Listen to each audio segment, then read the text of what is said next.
Hello বন্ধুরা, তোমরা সবাই কেমন আছো? আজকে আমি তোমাদের দেখাবো কি করে 2 থেকে খুব সহজে একটি হাঁস ড্রয়িং করা যায়। Let's start. আমরা হাঁস ড্রয়িং করার জন্য একটি সাদা কাগজে সর্বপ্রথম বড় করে একটা 2 লিখে নিলাম।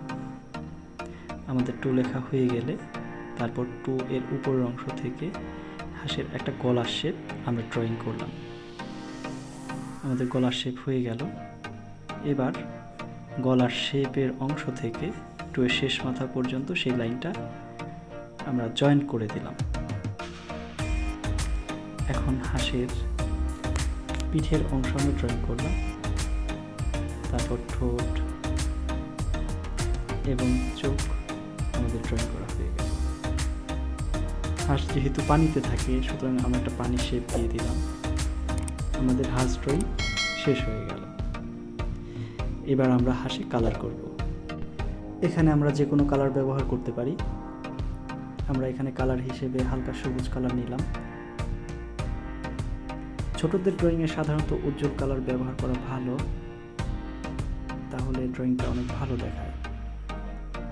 আমরা হালকা সবুজ কালার হাঁসের বডিতে, গলায় ব্যবহার করলাম। কালারটা করার সময় আমরা খুব ভালো করে কালার করব, যেন কালার বর্ডার লাইনের বাইরে না যায়। আমাদের কালার হয়ে গেল প্রায় হাঁসের বডি। এবার উপরের অংশ অর্থাৎ পিঠের অংশে আমরা আরেকটু ডার্ক সবুজ কালারটা ব্যবহার করলাম।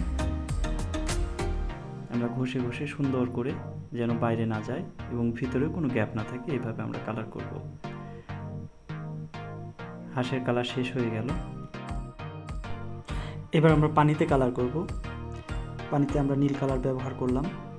নীল কালার দিয়ে হাঁসের নিচের অংশ এবং পানির শেপ সম্পূর্ণ জায়গায় আমরা সুন্দর করে আস্তে আস্তে কালার করলাম।